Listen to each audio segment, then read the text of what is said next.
let's talk about the new album from Steven Wilson, the Harmony Codex. You know, Steven Wilson, an artist who needs no introduction if you are a regular viewer of the channel. We talked about Steven Wilson a lot. I would say he's probably the person, if there's a single person, a single musician we've talked about most on this channel, it's probably him in various ways or another. Obviously, the mastermind behind one of the greatest modern prog bands of the last 30 years, Porcupine Tree, and also an esteemed, established solo artist and producer in his own right. I think maybe it might be, and especially given that, Jake, you've already done a video talking about his previous solo work, it might be best to sort of talk about Harmony Codex shedding context. Because yes, it is the follow-up to arguably his most underwhelming record, 2021's The Future Bites. And you can walk that back and say inarguably. Well, I don't want to be a dick who says inarguably, objectively this, but yeah, that's basically where we're coming from. I have to bring up Future Bites though, because Harmony Codex and part of what feels so triumphant about this album is something that I think Steven's been working towards for a few records now. Obviously, he's been regarded for a very long time as a fantastic producer. He's done a lot of remaster and reissue work for great bands like XTC and Tears for Fears. And Yes as well. His Yes remasters are across the board, you know, the best versions of all of those albums. So he's been highly regarded in that technical realm for a while. And his solo records all sound great. I mean, it goes without saying that his records sound great, but it feels like in the last, I suppose, 5 or 6 years, really since To the Bone, which was the first record he produced after beginning to incorporate some of the newer technologies in high fidelity music producing, things like Atmos and all of the new advancements in music production that I am absolutely not qualified enough to talk about, that I've kind of come to understand largely through him, if I'm honest. But he has increasingly, with his newer records, come to adopt a more technically intense approach to the engineering and creation process. That's led to his more recent records. And again, I don't say this to denigrate any of his not more recent records, but just in particular, these more recent records have they just sound a lot larger than life. Basically, they have a lot more space in them. Again, part of that is with the last couple of records, especially the use of Atmos to basically create a 4-dimensional sonic space. He's better at explaining it than me. One of the many things that was frustrating about Future Bites, which is, you know, an album that's largely frustrating because of how intolerably preachy it is about the most redundant and obvious aspects of our dystopic modern society. You know, Steven doing his Phones Bad album, but also doing his Phones Bad album like he's teaching us phones are bad. You know, we've got yes.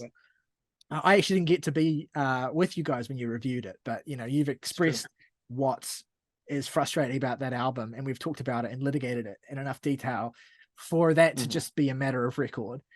So one of the things that was frustrating about that album, aside from the subject matter, was that it was like Steven had reached new heights in his technical acumen and the way he was able to make his records sound, but it felt like that wasn't really being capitalized on with what he was doing with the album musically. It was like, there's all this space you found.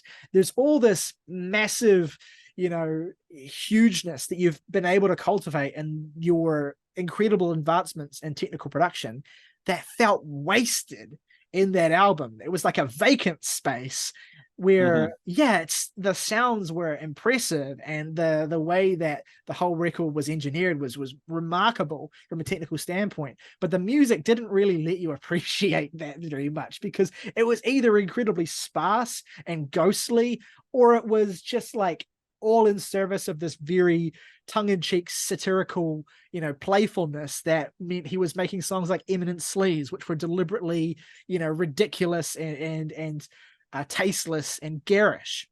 So you didn't really get to appreciate what Stephen's really good at, I think, with that album.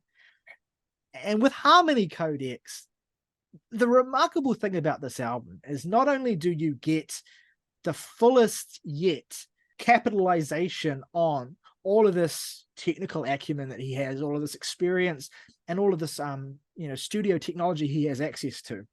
Not only do you get by far the fullest capitalization on those things, you also get a record that gives you so many of the things that you've come to love about Stephen, guitar solos and just generally guitar production that sounds like the best shit you've ever heard, drum tones that make you feel like you're touching the skin of God.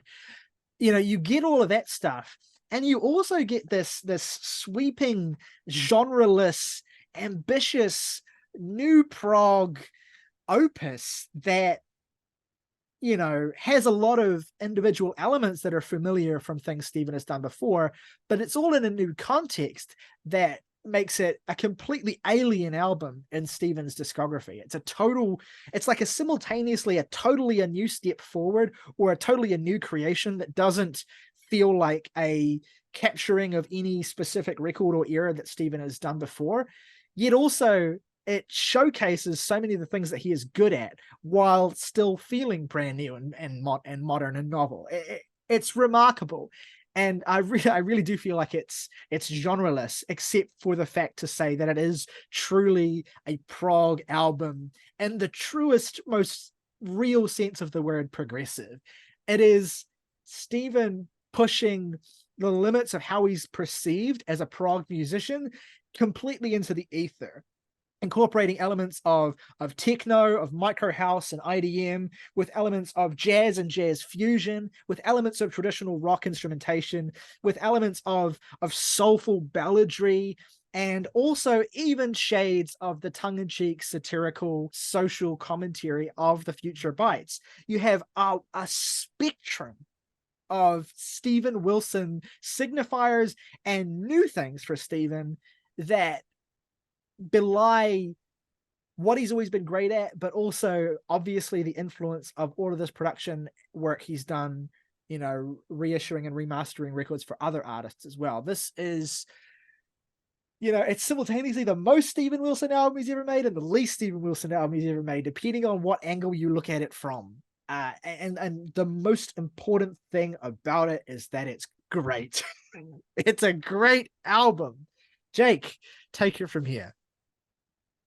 Ah, God, it's nice to be fulfilled every once in a while. This is the Stephen Wilson project that's easiest to put on an island, but if I did exclusively that, then I would also be kind of casting aside what is truly awe-inspiring about this as a project. Just because, again, after the Future Bites, we were, that is Stephen's only real misstep in a career that spans more than 30 years, more than 5 truly significant bands that he's a part of, and, the various genres that they cover. So while, it's kind of like Morgan when we talked about the first 2 pages of Frankenstein, where it's just like, just because it's one misstep, it almost feels larger than it is, because by contrast, it's like the only thing that's ever disappointed you.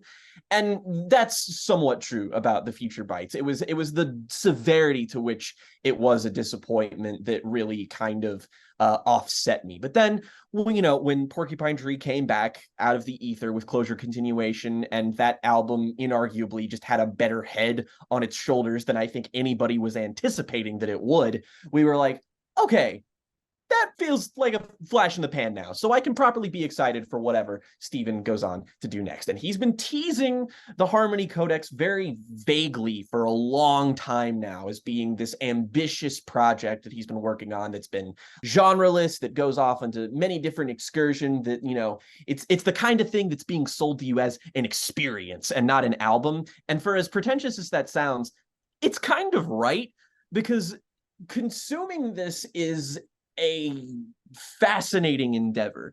Like, we're doing all of these like shows where parties for the album where he invites people to experience the record just being played, but through this sort of massive open space with these cavernous speakers. And it seems like more and more with everything he's done, he wants to make like music. He wants to make his records and listening to his records an active process of engagement with sound in like a meaningful spatial sense. Like that's something he's really, really leaned into. If anything, I feel like the mentality of this YouTube channel, this podcast, is best exemplified in that we push for the idea of active engagement, active listening. And the Harmony Codex as an album feels like the epitome of albums that exist right now that encourage and reward this process. Like if you are, very much like us, a very album-oriented person who values uniqueness, but also skillfulness, maximalism, but also being able to rein your ideas into a degree which feels like you have an actual handle on them, I can't really imagine a more fulfilling or rewarding experience than this. This is the most unique thing Steven has ever made. And for a guy who spent his entire career, Steven's most vocal critics over the years have always pigeonholed him as somebody who just kind of takes from bands and ideas that are, far from unique, I guess. And we've already talked about how we kind of feel that's a short-sighted criticism of Steven and just sort of misses the forest for the trees and doesn't actually engage with the music that he makes. But for him to just kind of double down and be like, not only am I going to make an album where it's abundantly clear what all of my influences are all across the spectrum of music, not just in prog, but everywhere. This is a dude who cites the two most influential albums on him as being albums by Pink Floyd and Donna Summers. And this is the kind of album that results from a guy who holds those two albums in the same level of esteem. Because on here, you're not getting this kind of straight-laced experience. You're not getting this idea that it's somebody who's overly reverential to the things that they're paying tribute to. From the moment you get the opening of Inclination, like it's just this percussive wall. It feels like you are standing in front of a monolithic structure that is transforming before you and causing a sonic experience that if you listen to this on speakers that are louder than you're given AirPods, like I've listened to select songs from this in my car all week just to get like a feel for them and what they like and what it's like to exist in their space. It feels like your DNA is being rearranged when you listen to songs like Inclination. Inclination, right? So you know this, but I'm saying it for the show. I went for a drive last night, listened to this album, with it basically, not with everything we review, obviously, but like if there's a case where we're reviewing something that I feel like especially benefits from the high fidelity experience, I will try to make an effort to get in the car and listen to the album in full through that, because it's the best stereo system I have that's not headphones. So I did that last night with Harmony Codex, and the whole thing was an amazing experience that completely solidified my feelings about the record, but also like made it connect for me more than it ever had before. One of many of the best moments was listening to Inclination, just like, heading out onto the motorway and just feeling those, synthetic, hammering drums. And then when the song just kind of cuts out, stops, like 2 minutes in, and then it's just like Steven's voice comes in. And I swear to God, the way that the vocal mixing, the placement of his voice, the level of reverb he puts on it, and just the sense of scale and space he gives his voice in that moment, it felt like a fucking vision, like God himself had parted the clouds and was speaking through my car stereo. I cannot tell you how it felt. Like I knew that was coming, but I kind of wasn't thinking about it. So when the song went quiet, I was just immersed, and just his voice came in and I was like, holy shit, I am the spectral realm is beaming into my brain. It was ridiculous. It was crazy. And the album proceeded to give me those feelings of awe so consistently throughout that experience. I just was so taken aback at every turn. And here's the thing about this album. To me, Steven, as a solo artist, so much of his career has been post Porcupine Tree, and obviously not just the timeline, which obviously it's post Porcupine Tree, but like it is records being made by the guy who made those Porcupine Tree records, reckoning with the strengths of those albums, the clear strengths that he has as a musician operating in the progressive rock realm, with this restless desire to go further. And it felt like with his first 3 solo albums, he hadn't really tapped into that desire. He was kind of content to keep making great prog rock albums that have like a vibrancy and a color to them, and an emphasis on storytelling and all that sort of stuff. And then with Hand Cannot Erase in 2015, which we did a record club on that album, my favorite album that he's made ever, like between Porcupine Tree and a solo career, it was like that's the pinnacle of his modern prog production and, you know, his instrumental strengths, with taking that into a hyper modern space and imbuing it with a just really tangible emotional depth, right? It was just everything about that record was like, this feels like the thing he's been building towards his entire career. And so everything that's existed post Hand Cannot Erase, irrespective of its quality in a vacuum, definitely has felt like there's a sense of diminishing returns, because how do you move on from that? You created something which, again, from my perspective, was the perfection of something you had been chasing for over 20 years. And what's next, right? And that's why I maybe connect with To the Bone less than most Steven Wilson fans. That album's never really clicked for me, although I like certain songs on it.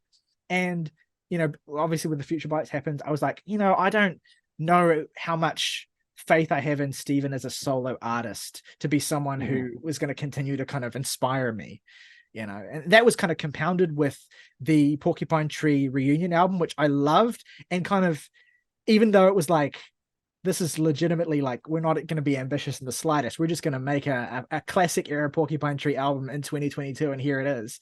And how much I enjoyed that, in a weird way, kind of reaffirmed how, not uninterested, but kind of how like low my expectations were for Steven as a solo artist, because it was like a reaffirmation of like, this guy is best doing this, and when he tries to expand beyond that, it can be really interesting, and it's something that, you know, spiritually I fully support, but I don't know if I'll ever really connect with. And Harmony Codex has come along and just bulldoze that concern. I think this is probably his second best solo album after Hand Cannot Erase. You know, it's close. I certainly feel as though there's, as I get older as well and more distance from, you know, the kind of person I was when I was in my mega prog nerd era, it's certainly more interesting to me now than those earlier solo albums, as great as they are, you know, especially Raven and all that. But this has that level of, again, ambition, but recognizing your strengths. It's like recognizing your strengths, pushing against those limits, bringing elements of those things in, and finding a new vision for what your records can be and the effect that they can have. And I love it. I love how triumphant it feels. I love how unafraid to alienate it is. I love how fully committed to the sense of continuous, sweet, like, you know, full album experience it is. To me, like, one of Steven's weaknesses in the last sort of, I guess in the last 8 years, I suppose, is that he's great at atmosphere, he's great at instrumentation. In fact, he's phenomenal at those things, but he's not, if he were to have one weakness, I would say it would be songwriting. And, you know, while this isn't a record that is all about songwriting, that's the point. He recognizes that his strengths are not necessarily in songwriting, so he creates something where songwriting is irrelevant. It is all about the instrumentation and the atmosphere and the sense of forward motion. So my critiques and my limitations with Steven's weaknesses, more or less, not entirely, because there are still some critiques I have, but more or less completely become irrelevant, because he created an album that's so completely well suited to his strengths and the best ways he can apply himself in terms of evolving. And that's why Harmony Codex is so satisfying, because it just gives Stephen a platform and an environment to do all of this cool shit musically and atmospherically, and to weave it all into a tapestry so that it doesn't feel like you're missing something. It just feels like, wow, what a sensory rush this is.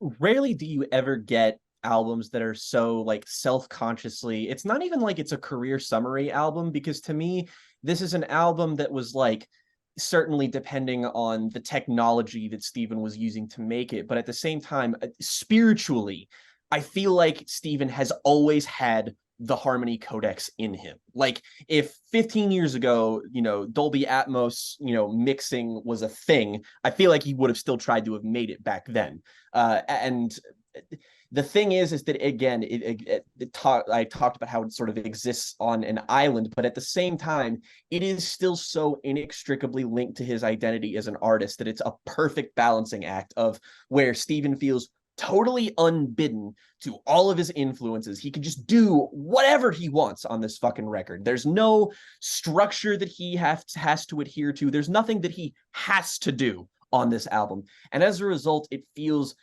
free-flowing in a way that not many of his albums feel, but there's also that sense of fussy meticulousness that he always has in all of his projects that assure you that every detail was slaved over, every choice as to where every instrument appears in all of these mixes, which are again these titanic walls that are so laden with amazing, beautiful detail that it's sumptuous to actually experience. There's a perfect mix here of more abstract ideas that you feel like you're just kind of wading through and observing, and that kind of poke and prod at your imagination as a listener, and more solid, fundamental, hard-hitting moments that really just kind of take you off guard. Like I think Inclination is kind of a perfect balance of these two ideas. In fact, like the first half and the second half very much feel like they're showing you the two modes in which this album, broadly speaking, will operate in. I guess I would classify the album as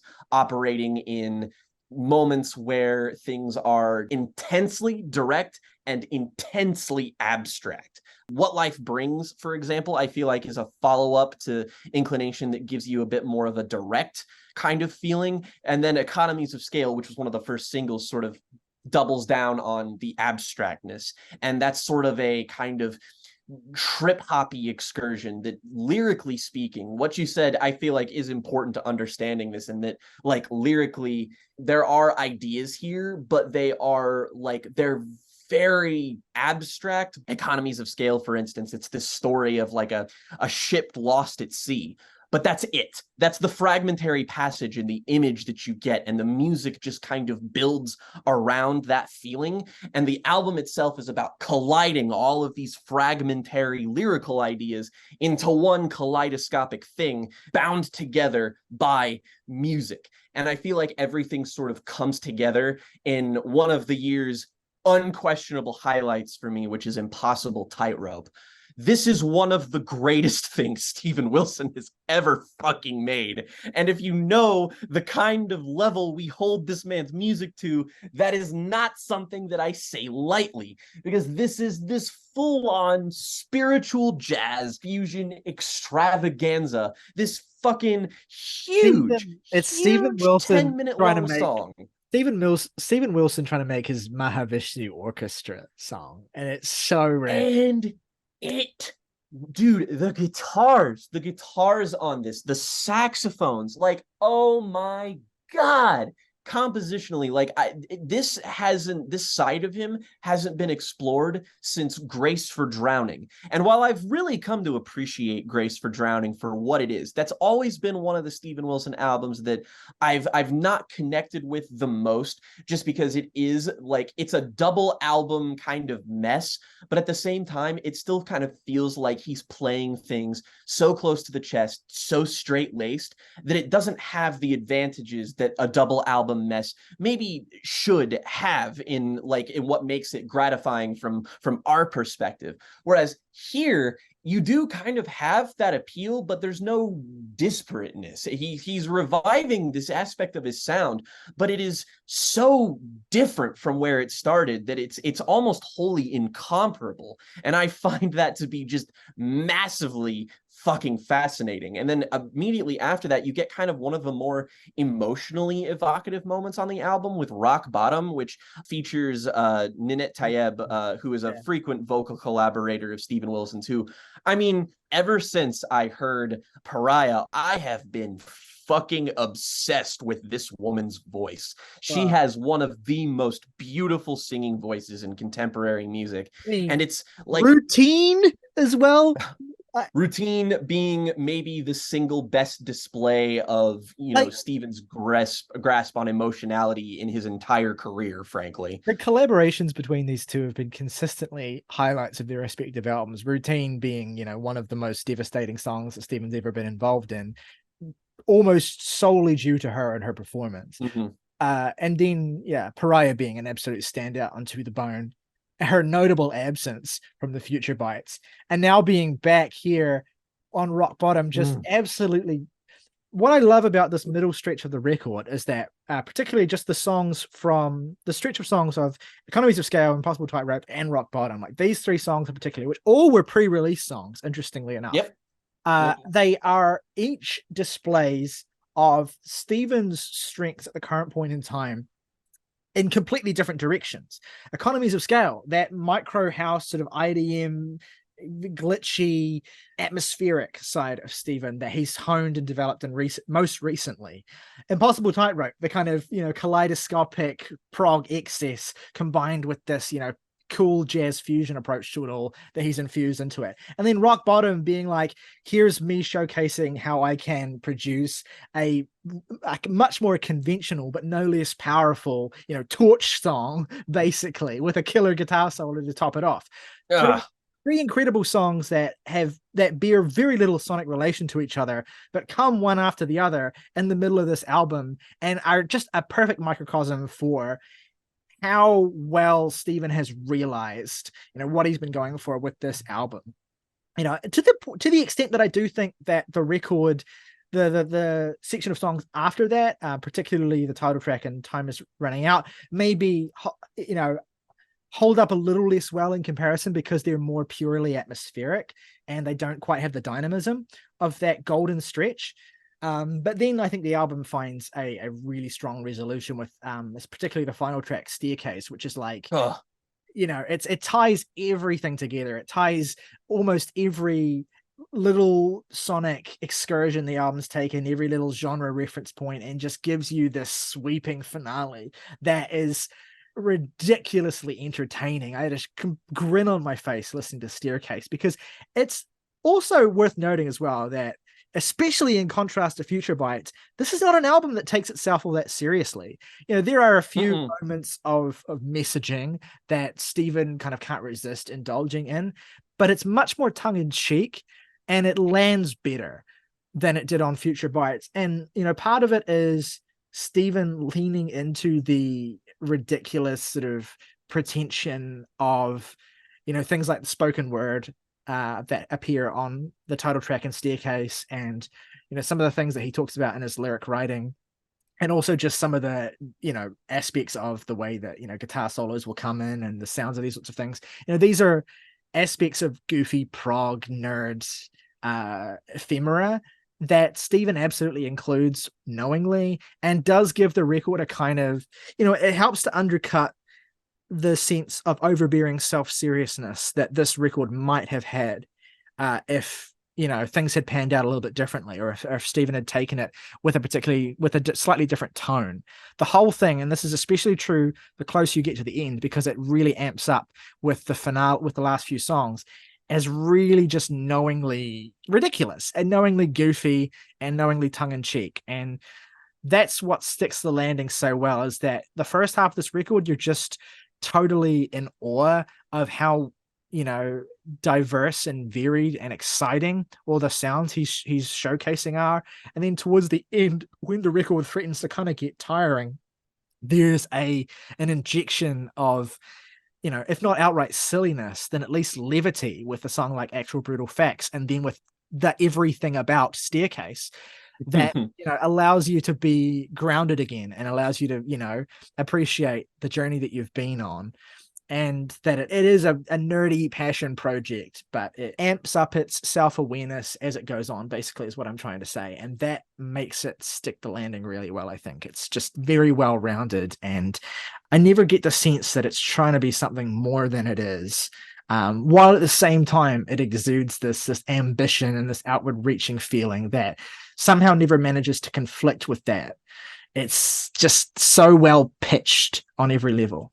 It's the kind of album that only a musician like Steven Wilson could feasibly make, because even if you bring that level of ambition or even that level of confidence and manage to combine the two, there's no way you can like make sure that you're not coming across as like you're biting off more than you can chew. And I feel like for all of this album's many disparate qualities, that's something you can't really say about it. It's so colorful. The whole spectrum of Steven's artistry is here, but it's not him overextending himself, which is what, again, it makes it so satisfying. But it also makes it so that coming back to this over and over again, like, it's worth mentioning that this is one of the albums that's grown on me the most this year. Not that I was ever in a place where I felt like, cold on it or anything.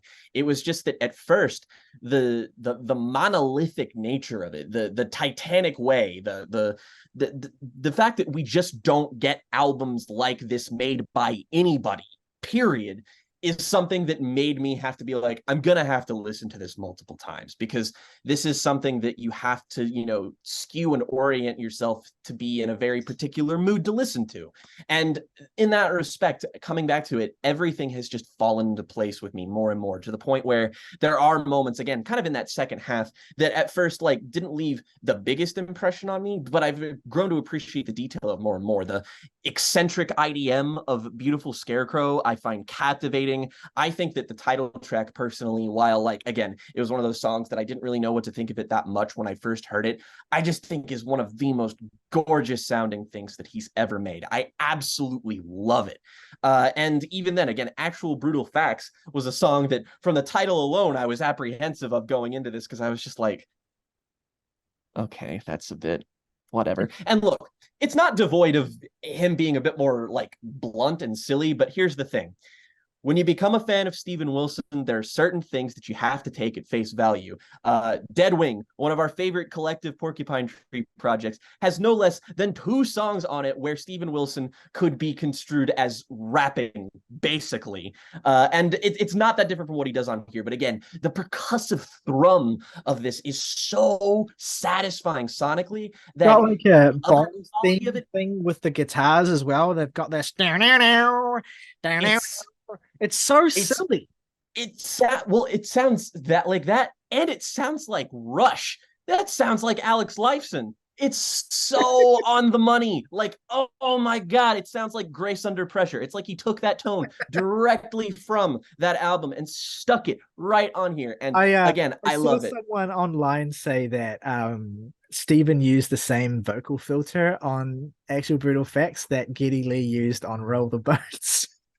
And it does sound eerily similar. Wouldn't shock me. Look, Steven is like, I've sort of delved really deeply into lots of interviews that Steven's done just over the course of his solo career, like that are all on YouTube, all of which I recommend. He's a fantastic person to interview just because he's like clearly like really musically knowledgeable, and he also has a show with one of his frequent musical collaborators where he just talks about really acclaimed albums from a given year, and they just sort of discuss a bunch of stuff. And one thing that I found about Steven Wilson is that he always he has particular appreciation for lots of the canon of modern music very strongly, but he has insanely weird and specific favorites from these. Like, his favorite band is Pink Floyd, and his favorite album from Pink Floyd is The Final Cut.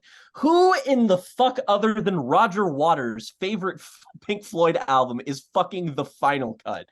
And I feel like that kind of shows through here, because a lot of these songs are built on fringe tendencies and details that feel like they can only come from somebody who's plucking what they find compelling out of a huge rainbow grab bag of musical history. And I feel like that Staircase does feel kind of like the epitome of that. It feels like this album distilled into one song. The closest comparison I have for this as like a predecessor is Tom York's album Anima, and that I feel like a lot of similarities can be drawn between the two of these, and just the fact that this is the closest Steven Wilson has ever gotten to just straight up making a Radiohead album, which again, very intensely alluring to someone like me. It's a bit more like angular than most Radiohead albums, but I still think that if you enjoy something like that, this could potentially be your in with how eccentric and eclectic and all over the place and just unbounded it is. I think that the Tom York solo stuff specifically is a good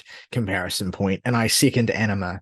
That specifically is the record that this reminded me a lot of at certain points in time, especially as well because that was like a record where it felt like Tom reached a kind of new level in terms of the fidelity of the production that he was working with. The scale of everything was so much larger, and it gave a real sort of vibrancy and heft to music that was fairly like consistent with what he'd been doing in his solo career earlier, but it just felt a little bit stifled compared to that.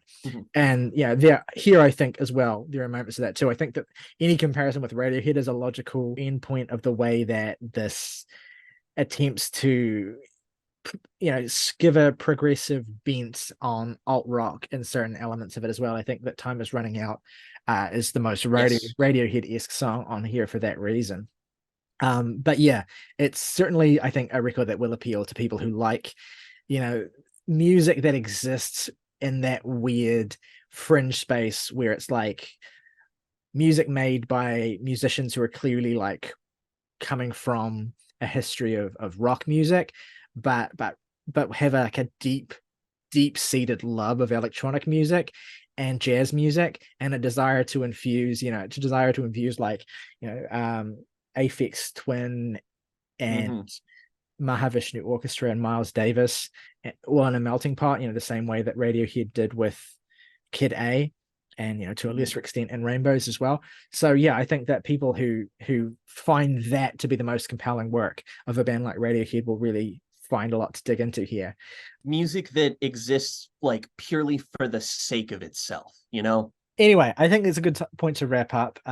There's a lot more we could get into with this album, and I wouldn't be surprised if we end up talking about it some more further down the line. Jake, do you want to take a moment now to tell us where this record would fit in your, I guess, canon ranking of Steven Wilson's solo efforts? Where would you position it, at least at this point in time? I'd say that for me, it occupies almost like a perfect middle space. There are his more... I have grown to love Steven Wilson's solo work probably a lot more than I even used to, just because when I was first getting into Porcupine Tree, I viewed them as extensions of that more or less, but never anything that offered as much to me as those core records. Now I'm able to evaluate them for a little bit more of what they are. And he has albums that they're on the more minor side, some of them like Grace for Drowning that are a little bit more like messy, but undeniably contain some of the best things that he's ever made, or consistent projects like To the Bone that don't have the skyscraper highs of his other stuff, but maintain a consistency and a new direction for his sound that I think is admirable. But I think this exists above those. It's more confident than something like that. So I feel like it's basically his best album since Hand Cannot Erase in 2015. It's not quite to the level of Hand Cannot Erase, Raven, and Insurgents for me. That's kind of the holy trinity of his solo career that just sort of exists to him playing to his strengths so strongly that it feels like kind of unassailable to me anyway. And this is willfully, again, like I said in the review proper, it's kind of on an island. So comparing them is interesting, but a difficult prospect. So I would slot it in above To the Bone, The Future Bites, absolutely, Grace for Drowning, but below Insurgents, Raven, and Hand Cannot Erase. Fantastic. I would go from bottom to top. I'd go Future Bites, To the Bone, Grace for Drowning, Insurgents, Raven, Hand Cannot this. above Raven, and then Hand Cannot Erase on top. That would be my ranking. So not too dissimilar. But yeah, I've really taken with this, and I'm going to come back to it a lot. I can already tell. Mm-hmm. That brings us to the end of our discussion. Let us know what you think. Do you agree with us? Do you disagree? Do you have a different perspective? Especially if you do, let us know in the comments below. We can continue the conversation down there. If you want to go above and beyond and support us directly for just $1 a month, you can hit the join button, become a member of the Jams Tea family, get your name in the title crawl of every video on this channel. Plus, if you want to recommend us some music to talk about in one of our Now episodes, your recommendation will go to the top of the pile. Until next time, though, folks, rock over London, rock on Chicago, BMW, the ultimate driving machine.